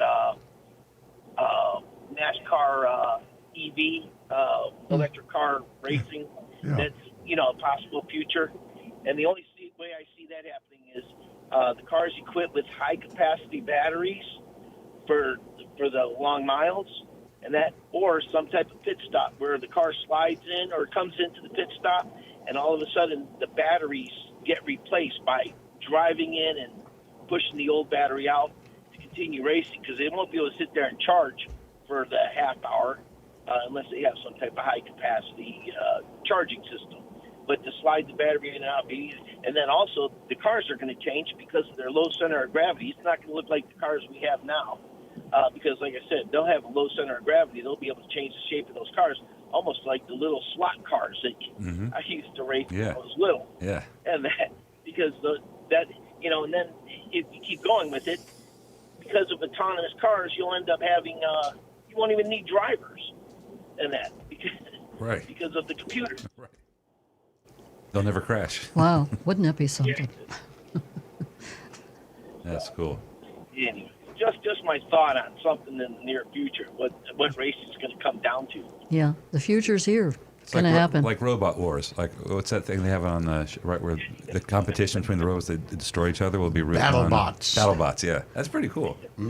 Has it gotten any better? I mean, have the robots gotten like more robotic instead of like little Roombas with chainsaws? They've gotten pretty imaginative in their devices, but the violence on that show, machine to machine, is unbelievable. Unparalleled. Yeah. Oh, my God. It's like a demolition derby. Thank you so much, Yeah, we got John. kind of caught off topic there. Do you have a question or continued conversation? Okay, John's gone. If you want to watch something, watch Elon Musk and the robots that he's working on. And one day that plant is going to be open, and it's all going to be. He has an AI conference coming up, and He last does. year he teased a humanoid robot, and there's going to be something more on it this AI conference. Yeah, I hope it's a robot that walks across the stage. The humanoids. I mean, it's just amazing if you watch any of that. We are going to go to Dan in Hope Sound. Good morning, Dan. Hello, how are you all doing today? Hey, Great. Dan. Yeah. Hey, I just got a new Tacoma day before yesterday from you guys. Oh, great. Okay.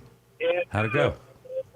It went great. It's the third vehicle I bought in the last 6 years. Lionel, I was going to Lionel because he's real friendly and I like dealing with him. And I just want to tell you all what a wonderful experience it was. And it always is. You know, I'm in and out quick. There's no nonsense. They give me the payment I want, and I'm just want to tell you all how happy I am every time I come in there to buy something. You know. What day was it? Yesterday?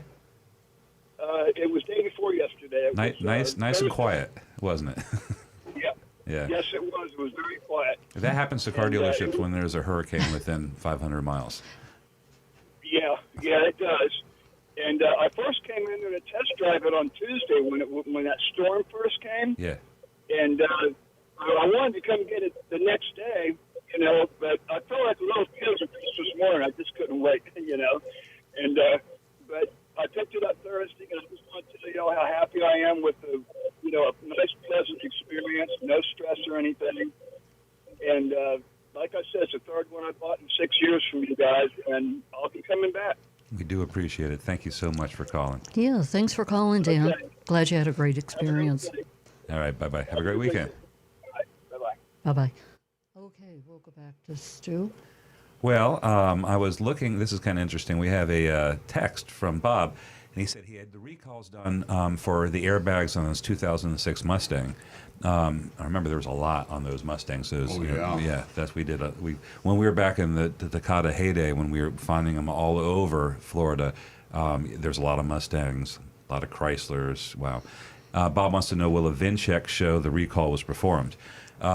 If you run the VIN on a vehicle that the recall has already performed, it will not show up on that. It only shows open recalls. as an interesting, I went back to an old Takata shop, mystery shop, and took a VIN number from a Chrysler 300LX that had a open Takata recall that was being sold by a dealer. And I ran the VIN, and it has been fixed. There's no open recalls on that car. So whoever the new owner of this car is, great job. And then I ran a Carfax just to see what it looks like on that. And what you have is Carfax, if a service history is listed on that and the repair to recall, it will list that.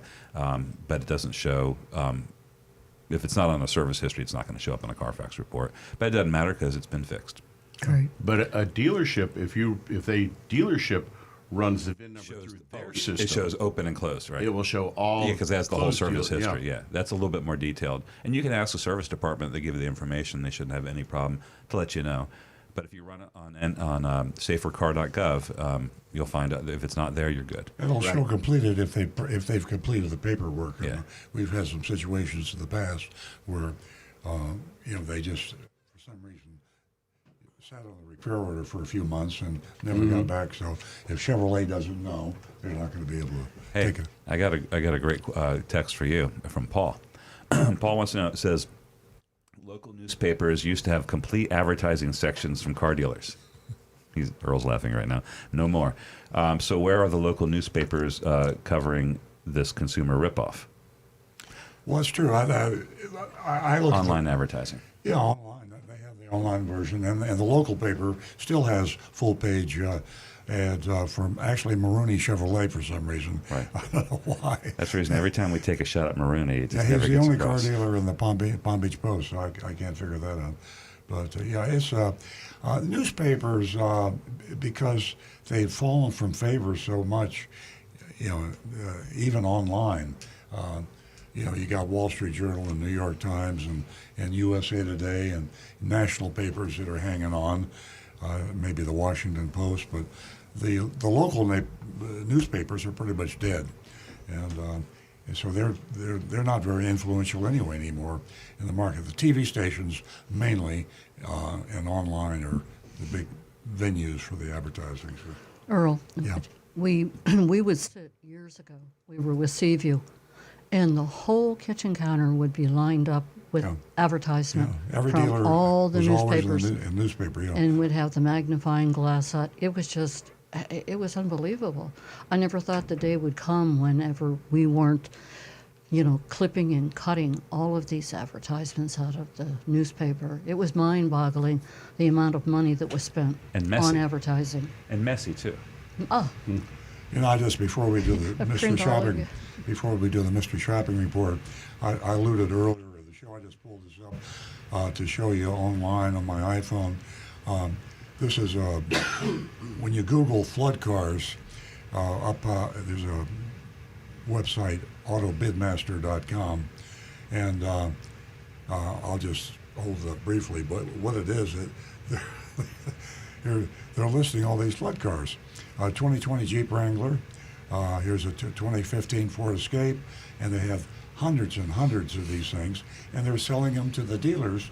And why are they selling them to the dealers? So they can sell them to you. So I think sometimes people think when a car is in a flood, somebody comes by and picks it up and takes it to a scrap heap, and you see these big things, and they smash them.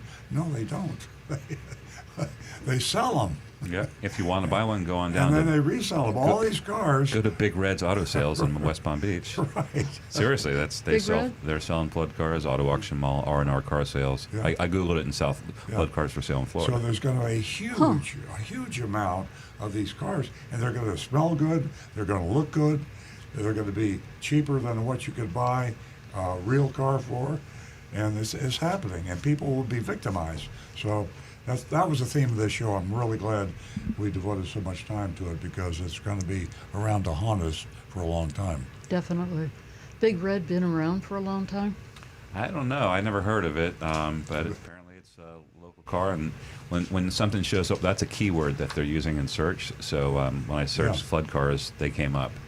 It should be. I mean, we'll have a show of what it should be sometime. It should be mandatory to destroy a flood car. If a car is totaled by an insurance company, then that car should be destroyed. Or only allowed for part salvageable, part salvage. Certain parts. I Yeah. mean, they're parts of the car. You know?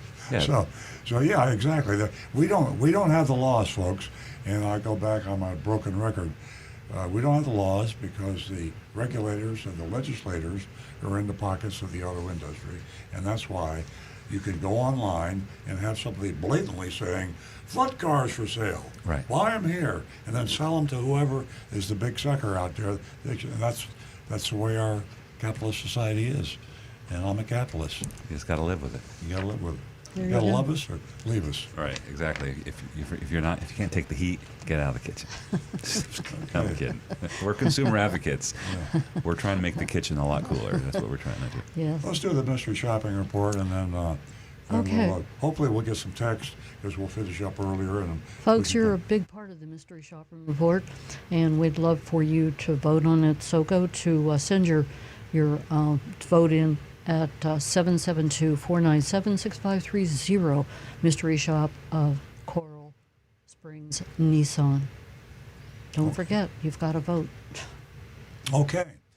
When Agent Lightning chose Coral Springs Nissan for this week's mystery shopping report, I wasn't sure we'd been there before. We've been doing this so long, it's easy to lose track. I mean, we got how many mystery shops have we done?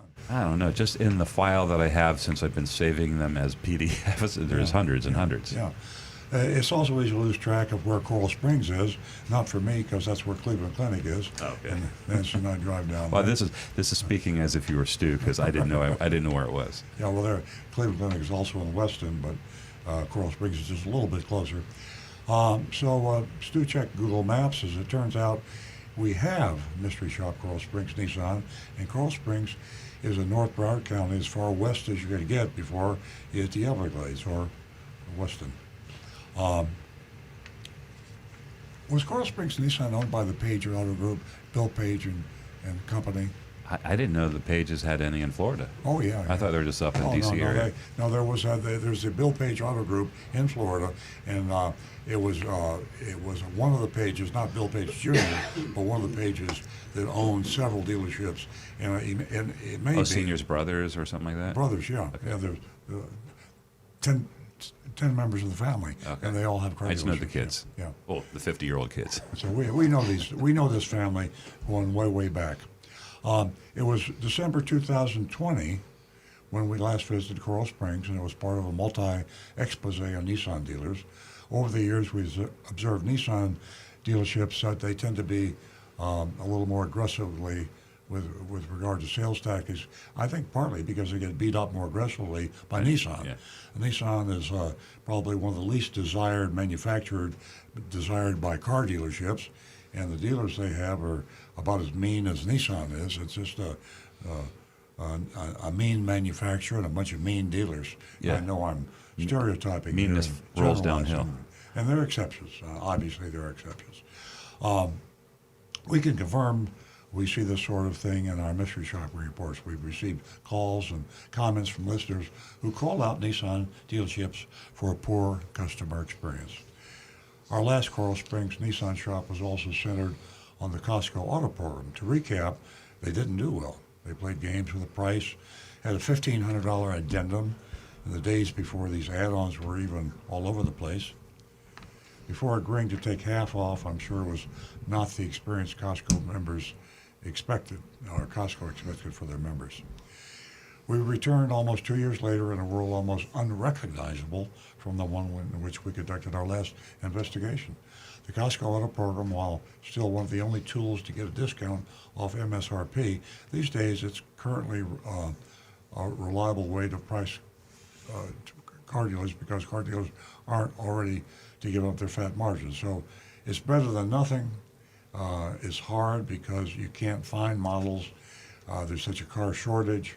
But I still recommend the Costco Auto Buying Program as being the best way you can do it, even though it's not nearly as good as it should be, and it used to be.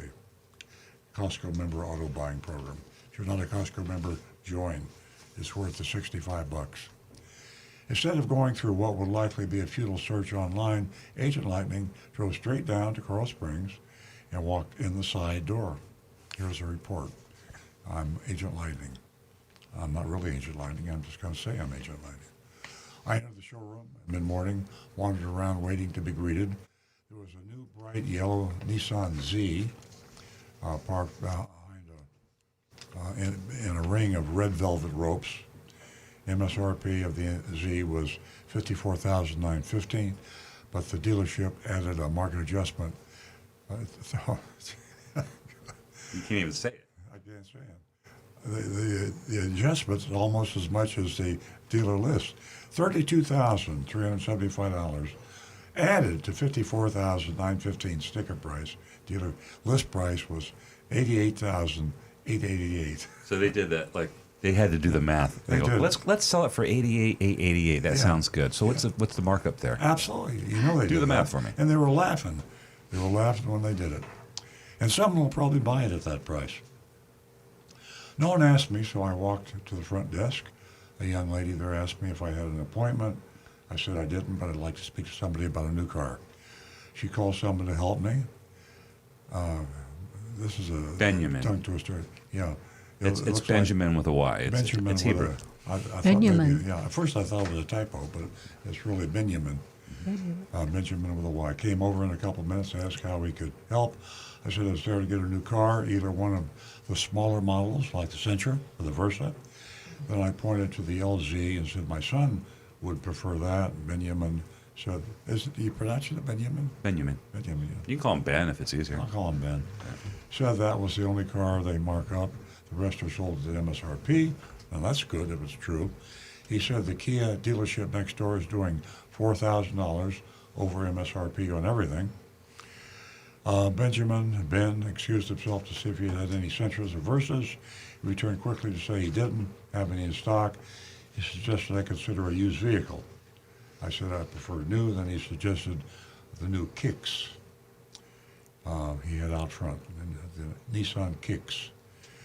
We walked outside of the car. It was red with an MSRP of $24,270, and true to Ben's word, there was no market adjustment addendum. We took the car for a test drive, and Ben was very thorough as he explained all the features, focusing on safety.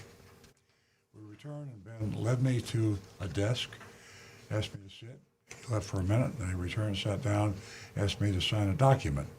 It consisted of a single printed sheet of paper, whole sheet of paper, I guess, that included the dealership's "Why Buy From Us" message, and this was at the bottom.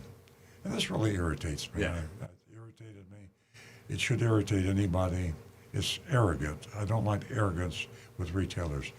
And this piece of paper, I'll just show it. If you're streaming us, I'll show it. A little piece of paper there. It says customer will buy and drive car home now if all terms are acceptable. And then there's a line for customer signature. Yeah. So that would make me angry. It would make you angry. It made Agent Lightning angry. And why would you sign something like that? He said, when I objected to signing it, he said, it doesn't really obligate me to buy. It wasn't legally binding. Well, then why use it? Well, we all know. Psychologically Intimidation. Exactly. I think it was a test. Yeah. Agent Lightning is phenomenal. She has so much experience. She can handle any situation. Well, that's She okay. didn't sign it. Yeah. She did buy that car from Treasure Coast for $8 million over. Actually. Anyway, my point being there, not to embarrass Agent Lightning, is the fact that we all succumb to being taken advantage of when we're buying a car. Cars are an extremely emotional item of merchandise. It's not like buying a loaf of bread. When you buy a car, you get emotionally involved. And people name their cars.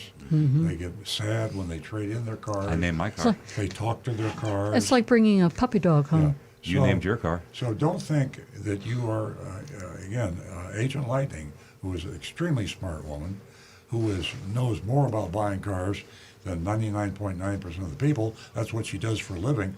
She pretends to buy cars from disreputable, evil car dealers, and she actually got taken advantage of by a car dealer because she wanted to buy a car, and she paid too much money for it. She had to have a car. So there you go. We all are victims of these car dealers.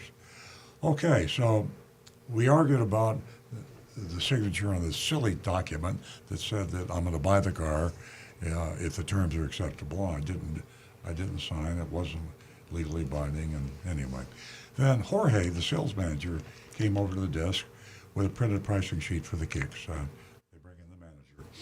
Standard operating procedure. The top line was MSRP $24,270. There was no discount, but there was also no market adjustment. That speaks well, just like Ben said. However, there was an $1,899 in fees, $1,899 in fees. Now, $1,500 worth of that is got, or maybe $1,400 worth of that has got to be BS. Yeah. And some of it is actually tax and tag. I studied the sheet and objected to the fees. Ben broke it down for me. $992 dealer fee.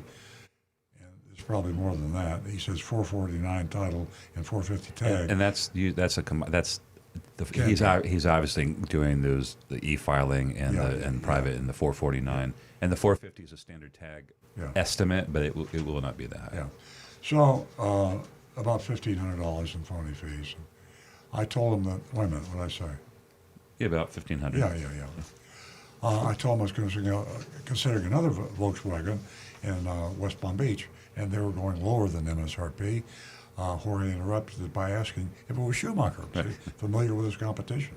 It's not really his competition because Schumacher's like way up here. He's down in Coral Springs. Yeah, but there's not that many Volkswagen dealers, I guess. Well, she brought up that she's looking at that Volkswagen from the last shop, but she's looking at a Nissan now. Yeah. So that's true. She's just saying she's getting a price lower than MSRP somewhere I got you. Yeah. I said I was told it was, and I told him I was getting a Costco discount there. Okay. Jorge came right back and said they have Costco pricing. She went in on purpose, not saying she was a Costco member, and that's what happens if you don't tell them you're a Costco member. They're not going to tell you about it because they don't want you to use the Costco pricing program. And he even asked for my Costco card, which is something they're supposed to do. I showed him my Costco application with my Costco membership, and the manager, Jorge, excused himself to get updated pricing. This time there was a $650 discount, and the fees had been lowered by $30. So he didn't look at the membership Costco member pricing sheet, which she did in the last shop, but she just chose not to do it here. If you are a Costco member, you always want to ask to see that. Now, the Costco price on the Costco member sheet doesn't give you the dealer fees, but above it, it tells you what the extra fees are. So you have to mentally add that back into the Costco member price to get the real price. And they do have to, as we understand it, charge you $350 below list. In this case here, they said it was $650 discount. Yeah, but with a bunch of fees. Yeah, and on top of the fees. And we didn't get into the fee argument. Jorge also advised me that they have a new Versa coming in on October 11th due to a cancellation. That vehicle, I said, is less expensive than the Kicks. I said I couldn't wait until then. Jorge suggested putting me in a rental until it arrived, and I said I had to check with my husband. Jorge asked me to wait to meet somebody else, meet someone else. I waited, and then Jesus appeared. He told me what Jorge had told me. They had a cancellation on a Versa, and he could get me out the door around $22,000 on it. I said thank you to Jesus, and I left. And that's our story, man. That's and we're sticking to it. Costco, another Costco. Report. So they clearly have a Costco program. And last time she went, they went through the actual procedure. They followed I read the mystery shopping report from 2 years ago. They went through the procedure, but they still added on all these fees. And when they told her, when Agent Lightning objected to the fees, they said Costco program says that she means she can get the addendum items for half off. So it was a complete. They completely screwed up after that. Was that when we complained to the Alliance company, who is the company that does Costco membership?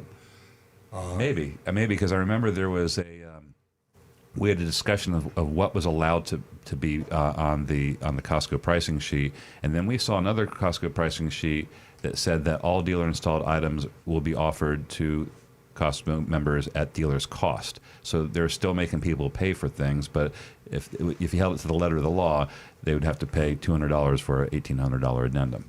But I don't know what became of it. Yeah, as I keep saying, we're going to do this, but Costco, Nancy and I have talked about this a lot. We rely heavily on Costco, and we were disappointed that they don't administer their program better with the Costco auto buying program. I think their heart's in the right place. They mean to, but they got in bed with this alliance company many years ago, and they let them run the program.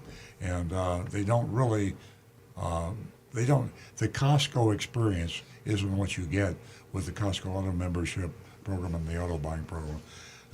It's not like you get when you go into the store. Yeah. And it should be the same thing. But we haven't devoted the time to go after Costco on this. Now is not the right time to do it anyway, because the program is basically not really being implemented the way it should be, because there's no cars. And in fairness, it's kind of not it's not a real environment to kind of assess, and Exactly. It'll change. We'll figure it out. So grade wise, there's a few things that make it really hard for me to think of anything else, and that's that even though it wasn't the car that Agent Lightning was shopping, the $32,000 market adjustment just hits you right between the eyes. It's hard to get past that because it's the same company. But keep in mind, it's a niche. With the Toyota dealers to the Super. Car dealers always do that to their hot. There's probably only one of those. Yeah, it's influencing me. I mean, it's not my definitive criteria. The next one, even though it's not as impactful, but it was the customer will buy and drive car home now, if all terms are acceptable. That's true. That bothered me more than anything pricing. else. So Agent Lightning did not get a price below MSRP, contrary to at MSRP. They discounted it and they added. We're estimating about $1,500 in junk fees to that. So in reality, they're significantly over MSRP. So that was misrepresented, although it did come in the form of fees, and that is typical. So I don't think I can. I don't think I can pass them. I'm not passing them. So I'm going hard with an F. Okay, now let me reiterate, because I had to do that for Nancy coming in the car. I said... He has to get me ready. I said, when you were in school and they graded on the curve, you know what that means. I said, that means that with a 100-question test, if you got 50 wrong and you only got 50 right, and everybody else in the class only got 49 right, your score was an A, because they graded on the curve. So, Or average. No. If you got higher than the average, you have a B or an A. No. If you have if you have the highest grade in the class. Yeah. Oh yeah, you would. In normal times, it could have been a C or a D. You would have an A. I understand that, So, but I also understand there's some. Have you been taking the test that said this question is worth 50 points? Oh no, you're right. So that's where I'm looking at. So do you intimidate your customers and force them to sign documents to psychologically manipulate them into agreeing to buy a car? Okay. This question is worth 50 points. and their question was, yes, they do that. Okay, well, so a failure. Do you have any other text? Yeah, I'm sorry. Yeah, they're coming in. I did see Mark, I think, came right in and said, oh, fat F for arrogance. No need to go any farther on any deal. But these are all over the place. Bob gives a B for Coral Springs by Nissan. And Frank is giving them, he says, always look forward to the Mystery Shopping Report. Sadly, the bad dealerships are the majority and still running wild. So walk away. Unfortunately, people need a car, and the walk-away option is not always feasible. My grade is a D+, and he thanks us again for our program. Okay. So Jonathan Wellington says $34,000. Add-on automatically earns him an F in my book. I know it's supply and demand in action, but that doesn't mean I have to play along. And those are the grades that are coming in. They're kind of up and down. Right. Now I've got Joseph Kelleher with a D. Kirk in West by God, Virginia. YAA, junk fees, phooey. And sign this now, and I agree that you have earned a D. Let's see here. Guy Larrabee says, well, actually, Mark Smith says, well, that price stinks already. Gee whiz, Nissan dealership. He didn't give a grade on it, but he does a little further here. Guy Larrabee I give them a C plus. Don't like their fees and agreement to buy document. Not totally egregious though. Mark Smith then gives them the C. Wayne Veit with a C. Mark Ryan a B minus. Ooh, he's got the curve going on that one. Tim Gilliland a C. Brian Sedlatko, if you needed a car now, this deal is not too bad. Grade is a C. Kyle in Pennsylvania, F period. For me, I'm going to say it's a D because of that document, because I think there's a lot of uneducated people out there that would be fooled by that. I agree. But then I say that's why we're here, is to help educate those people to understand that such a document means nothing. And even the salesman said it when Agent Lightning, disagreed with that document. So as long as you're educated enough to understand that that document is useless, and say, no, I'm not signing that. Yeah, you should laugh at it. You got to go in there with some armor on. But I think they did give her a reasonable price on the car, considering, yeah, and even a reasonable price on that other car that they were looking at. So, yeah, I say a D, but they've just you got to watch yourself is all. Absolutely. We say that over and over again here, but Agent Lightning did a fabulous job, and she stood her ground. She walked into a very aggressive, I'm telling you the truth kind of a atmosphere, and this whole thing here, customer will buy and drive car home now if all terms are acceptable. Where do you go with that? What does that mean? Who are these people? Am I going to get out of this dealership alive? Am I getting out with my teeth? It's a feeling of you're intimidated, you're trapped, and it's psychological warfare. May sound a little dramatic, but that's how I feel. So, as Rick said, in a way, buyer beware, do your homework. It's a minefield out there. I give them an F. Anne-Marie just texted. She's with the F crew too. Failed for not living up to the Costco program. I always feel like the Lone Ranger. Well, Thank you. This is the most I've varied from everybody. Actually, I didn't vary from everybody. Rick had a lot of C's. I'm going to go C minus. I think one of Rick's callers said, it wasn't a bad price for a car in today's market.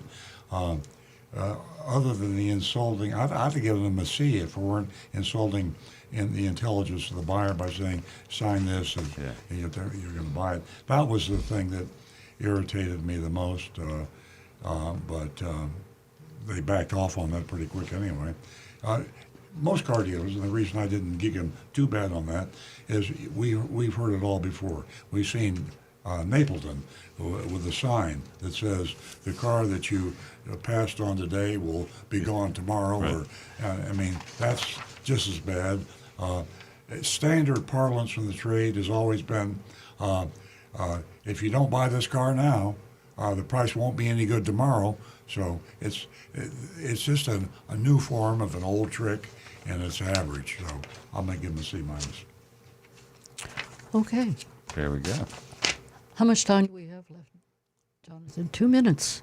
Okay, we're going to give a shout out and mention Earl's book, Confessions of a Recovering Car Dealer, and what you can do when you purchase that. You could be helping the people in Southwest Florida. Definitely, because there's dogs. The doggies. There's dogs over there that belong to these people, and they are stranded. And by purchasing this book from Amazon, you can donate. You can donate. You're donating because all proceeds go to Big Dog Ranch. I see these advertisements all the time where they say that a portion of every sale, and then you look it up at the fine print, they give a dime or 5 cents or 1%. Right. We give 100% of the purchase price after to Big Dog after Ranch. Amazon's cut. Yeah, right. Well, Amazon takes their little. We get zero. If it's, I think it's, what do we have? It's like $19.95 and I think Amazon gets like $7, and 11 of that goes to Big Dog. People in Southwest Florida can no longer take care of their pets, so go to Amazon and purchase that book. Thank you so much for tuning in to Earl on Cars. We had a fabulous time with you. Stay tuned next week at 8 a.m. Have a blessed weekend.